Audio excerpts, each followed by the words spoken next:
Molecule के बारे में पढ़ रहे थे। क्लास 9 का चैप्टर है केमिस्ट्री का, चैप्टर 3।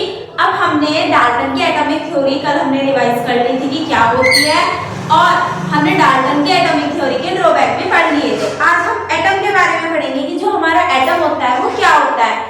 हमें कल इतना पता चल गया था कि जो एटम होता है वो सबसे ज्यादा थिनेस्ट पार्टिकल होता है।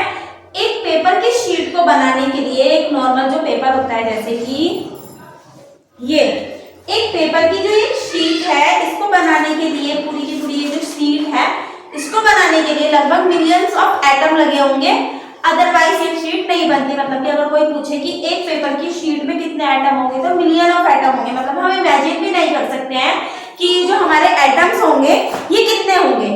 अब लेट्स सपोज हमें पढ़ना है, अब मिलियन ऑफ एटम है, अगर हम उसके छोटे छोटे से भी टुकड़े करें तब भी मिलियन ऑफ टुकड़े हो नहीं पाएंगे। मतलब कि हमारे इमेजिनेशन से भी बहुत दूर की बात है, बहुत ही ज्यादा वो छोटा होता है, जिसे हम नॉर्मल माइक्रोस्कोप से देख नहीं सकते हैं।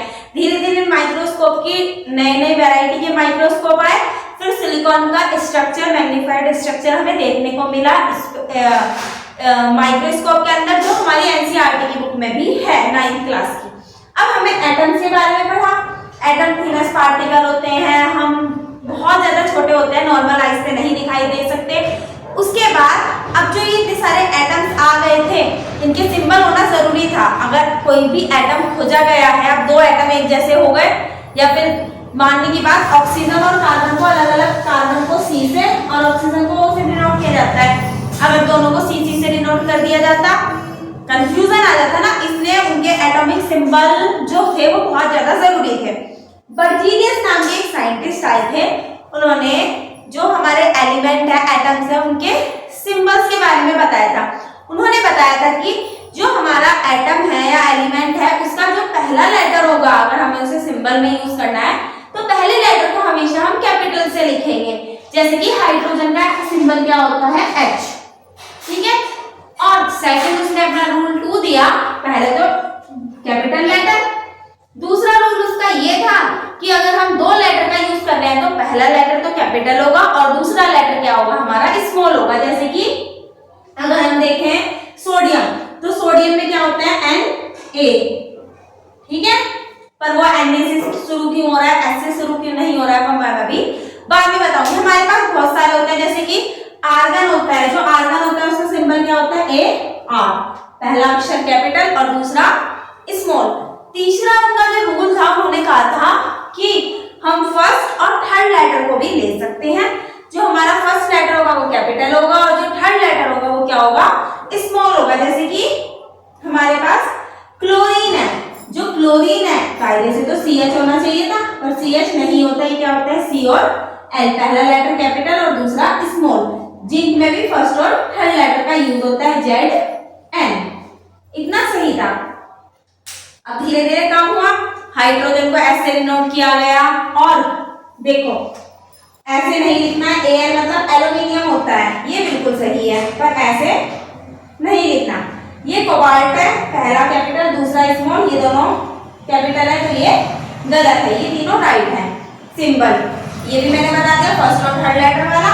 अब अगला क्या था, हमें पता है कि जो आयरन होता है उसकी स्पेलिंग तो आई से शुरू होती है, IRON। फिर उसका सिंबल जो हमारा आयरन है, IRON होती है, तो कायदे से सिंबल तो IR या फिर I होना चाहिए था, पर ये तो नहीं होते। आयरन का सिंबल क्या होता है हमारा, Fe। ठीक इसी तरीके से जो हमारा सोडियम है, सोडियम का ऐसे लिखा जाता है, कायदे से तो उसको ये लिखा होना चाहिए था, खाली S, पर ये दोनों तो नहीं होते।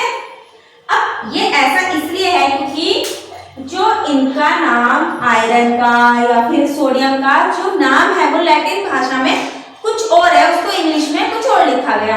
अब जो सिंबल है वो तो उसके लैटिन भाषा से यूज होंगे। मोस्टली जो डिस्कवरियां होती हैं उनको जब नेमिंग की जाती है, चाहे वो फिजिक्स हो, केमिस्ट्री हो, मैथ हो, पूरी साइंस हो, उनको लैटिन भाषा में इनका ही यूज इसलिए किया जाता है, वो बहुत ज्यादा पुरानी लैंग्वेज है और उसमें इजीली चेंज नहीं होते। इंग्लिश में जो चेंज होते हैं एक ही वर्ड के 10 मीनिंग, और नेक्स्ट कुछ ईयर में और 10 मीनिंग आ जाते हैं, इसलिए जो डिस्कवरियां होती है उनका नाम लैटिन लैंग्वेज में रखा जाता है। ऐसे जो हमारा आयरन होता है उसको Fe से डिनोट करते हैं और उसका सिंबल क्या होता है हमारा, फेरेनियम। जो सोडियम होता है उसको उसको Na से डिनोट किया जाता है, S से नहीं, क्योंकि उसका नाम क्या होता है, नेट्रिनियम। और ठीक इसी तरीके से जो हमारा पोटेशियम होता है उसको P से डिनोट नहीं किया जाता, उसको K से डिनोट किया जाता है, जिसको कैलियम बोलते हैं। अब जो हमारी एनसीईआरटी की बुक है उसके अंदर हमने बहुत सारे हमारे को सिंबल देखने को दिए हुए हैं, जिसमें हमारा aluminium, argon, barium, boron, calcium, carbon, chlorine, cobalt, copper, gold. हाँ, गोल्ड, जो हमारा गोल्ड है उसको उसके कलर है, उसका येलो कलर होता है इसलिए उसको गोल्ड बोला जाता है, बट उसका सिंबल Au होता है। हाइड्रोजन, आयोडीन, इसी तरीके से हमारे बहुत सारे जो भी पीरियोडिक टेबल के एलिमेंट है, जब मैं आपको पीरियोडिक टेबल पढ़ाऊंगी तब मैं उन सारे एलिमेंट्स के बारे में बताऊंगी। वो इतना आपको अभी तक पता चला होगा कि ये किस तरीके से है। अब इसके बाद हम एटॉमिक मास को निकालना सीखेंगे। जैसे कि हमें पता है कि जो 1 से लेकर 20 तक के जो एटॉमिक मास है वो क्या है। अब हम एटॉमिक मास के बारे में पढ़ेंगे कि जो हमारा एटॉमिक मास और मॉलिक्यूलर मास होता है उसको हम किस तरीके से निकालते हैं। एटॉमिक मास तो याद रखना होता है, हाइड्रोजन का एटॉमिक मास कितना होता है 1, और हमारा जो हीलियम होता है उसका 4 होता है, लिथियम का एटॉमिक नंबर 3 होता है, मास 7 होता है, बेरियम का एटॉमिक नंबर 4 होता है, मास 9, बोरोन का 5, मास 11, कार्बन का एटॉमिक नंबर 6 होता है, मास 12 होता है, नाइट्रोजन का एटॉमिक नंबर 7, मास 14 होता है। नाइट्रोजन के बाद क्या आता है, oxygen, fluorine, neon, sodium, magnesium, aluminium, के बाद सिलिकॉन, फास्फोरस, सल्फर, क्लोरीन, 17, 18 पे आता है हमारा आर्गन, 8, 9, 10, 11, 12, 13, 14, 15, 16, 17, 18, 19 पर आता है हमारा पोटेशियम और 20 पे आता है हमारा कैल्शियम। ऑक्सीजन का मास होता है 16, फ्लोरीन का मास 19 और नियोन का 20, सोडियम का 23,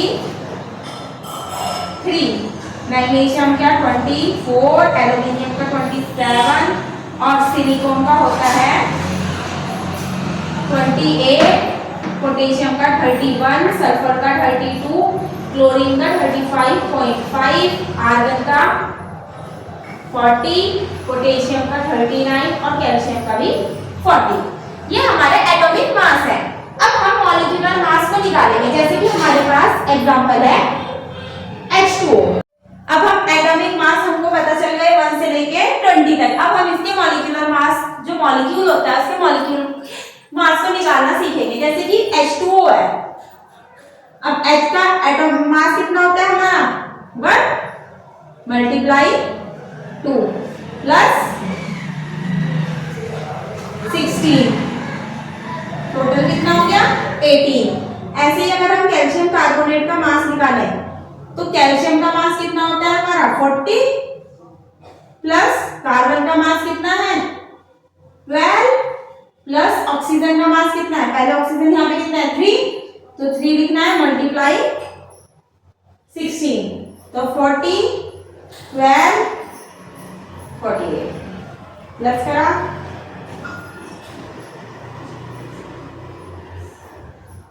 100। तो CaO का जो कैल्शियम कार्बोनेट है उसका मॉलिक्यूलर मास कितना आया 100। अब जैसे कि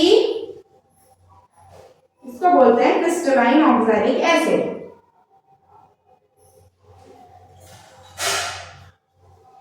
अब किसका मास निकालना है, तो कार्बन कितने हैं 2, तो 12 प्लस 16 और 16 32 प्लस 1, ऐसे ही सेम टू सेम नीचे है, तो 12 प्लस 32 प्लस 1, और ये कितने हैं 2H2O और ये 5H2 होता है। ये कितने हो गए 10 प्लस 16 5 का 80, ये टोटल कितने हो गए 90, ये कितने हो गए 33, 5 4 45 45 45 और 90।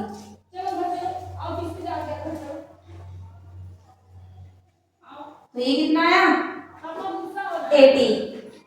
एक मिनट 80 आएगा, कुछ गड़बड़ है।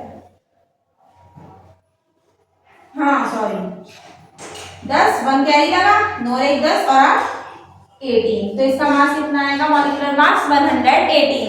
ठीक इसी तरीके से और भी बहुत सारे होते हैं, जैसे कि CaOH का होल 2, कैल्शियम हाइड्रोक्साइड, कैल्शियम का कितना 40, 2 ऑक्सीजन का कितना आया 32, 2 हाइड्रोजन है तो 2, टोटल करा तो कितना आया 474। अब मैं 2-4 आपको होमवर्क में करने को दूंगी, जो आपको घर से करके लाने हैं, उसकी सॉल्यूशन हम अपनी नेक्स्ट क्लास में करेंगे। जैसे कि क्वेश्चन है ये, हमें PCl5 का लिखना है, PCl3 का C2H5OH HCl